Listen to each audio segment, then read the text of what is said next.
नमस्कार शेतकरी बांधवांनो, मोदी सरकारची शेतकऱ्यांसाठी एक मोठी भेट. खरीप पिकांच्या एमएसपीमध्ये होणार मोठी वाढ. अखेर हे पिकं कोणते आहेत? केंद्र सरकारने म्हणजे नरेंद्र मोदी यांनी हा निर्णय कसा घेतलेला आहे? शेतकऱ्यांना याचा काय फायदा होणार आहे? संपूर्ण माहिती या व्हिडिओच्या माध्यमातून जाणून घेऊयात. तत्पूर्वी तुमच्या सर्वांचं स्वागत आहे आपल्या शेतकरी मित्र या यूट्यूब चॅनलवर. आणि मित्रांनो, या चॅनलच्या माध्यमातून तुम्हाला शेतीविषयक प्रत्येक महत्त्वपूर्ण सरकारी योजनांबद्दल प्रत्येक महत्त्वपूर्ण आणि विश्वसनीय माहिती रोज पाहायला मिळणार आहे.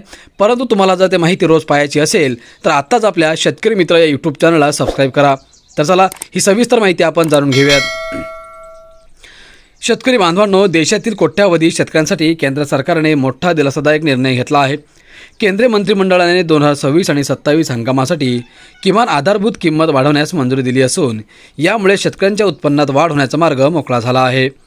पंतप्रधान नरेंद्र मोदी यांच्या अध्यक्षतेखाली झालेल्या बैठकीत हा महत्त्वाचा निर्णय घेण्यात आला. यंदा सरकारने 14 खरीप पिकांच्या एमएसपीमध्ये वाढ केली असून विशेषतः धान उत्पादक शेतकऱ्यांना मोठा फायदा होणार आहे. सरकारने धानाच्या एमएसपीमध्ये 72 रुपये प्रति क्विंटल वाढ करत तो 2441 रुपये प्रति क्विंटल निश्चित केला आहे. तर ग्रेड ए धानासाठी हा दर 2461 रुपये प्रति क्विंटल करण्यात आला आहे. मित्रांनो, या पिकांच्या एमएसपीमध्ये सर्वाधिक वाढ होणार. यंदा काही नगदी आणि तेलबिया पिकांच्या एमएसपीमध्ये वाढ करण्याची माहिती समोर आली आहे. सर्वाधिक फायदा सूर्यफूल उत्पादक शेतकऱ्यांना मिळणार आहे. मित्रांनो, आता एमएसपी वाढीचा तपशील कसा आहे तो आपण थोडक्यात जाणून घेऊयात. सूर्यफूल बियाणे 622 रुपये प्रति क्विंटल धान, कापूस 557 रुपये प्रति क्विंटल वाढ, नायजर बियाणे 515 रुपये प्रति क्विंटल वाढ, तीळ 500 रुपये प्रति क्विंटल वाढ, धानासाठी 72 रुपये प्रति क्विंटल वाढ. सरकारच्या म्हणण्यानुसार शेतकऱ्यांना त्यांच्या पिकांना उत्पादन खर्चापेक्षा किमान 500% अधिक परतावा मिळेल. या उद्देशाने एमएसपी निश्चित करण्यात आली आहे. हे धोरण 2019 पासून सातत्याने राबवले जात आहे. सरकारच्या अधिकृत अंदाजानुसार एमएसपी वाढीमुळे शेतकऱ्यांना अंदाजे 2.60 लाख कोटींचे पेमेंट मिळण्याची शक्यता आहे. याशिवाय 824.41 लाख मेट्रिक टन खरीप पिकांची खरेदी होण्याचा अंदाज व्यक्त करण्यात आला आहे. त्यामुळे बाजारभाव घसरला आणि शेतकऱ्यांना हमीभावाचा आधार मिळणार आहे.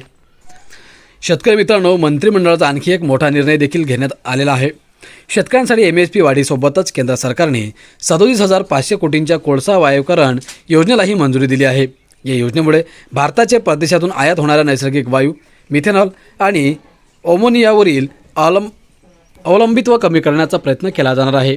या योजनेचे उद्दिष्ट 2030पर्यंत 100 दशलक्ष टन कोळसा वायुकरण क्षमता निर्माण करण्याचे आहे. यामध्ये सरकारी आणि खाजगी क्षेत्रातील प्रकल्पांना आर्थिक आणि प्रोत्साहनही दिले जाणार आहे. तर मित्रांनो, अशा प्रकारे आता केंद्र सरकारने हा एक मोठा निर्णय घेतलेला आहे आणि नक्कीच आता शेतकऱ्यांना भरपूर फायदा होईल अशी आपण अपेक्षा करूयात. आजच्या व्हिडिओमध्ये इथेच थांबतो. अपेक्षा करतो माहिती महत्त्वाची वाटली असेल तर व्हिडिओला एक लाईक, चॅनलला सबस्क्राईब करून ठेवा आणि हा व्हिडिओ जास्तीत जास्त इतर शेतकरी बांधवांना नक्की शेअर करा. धन्यवाद.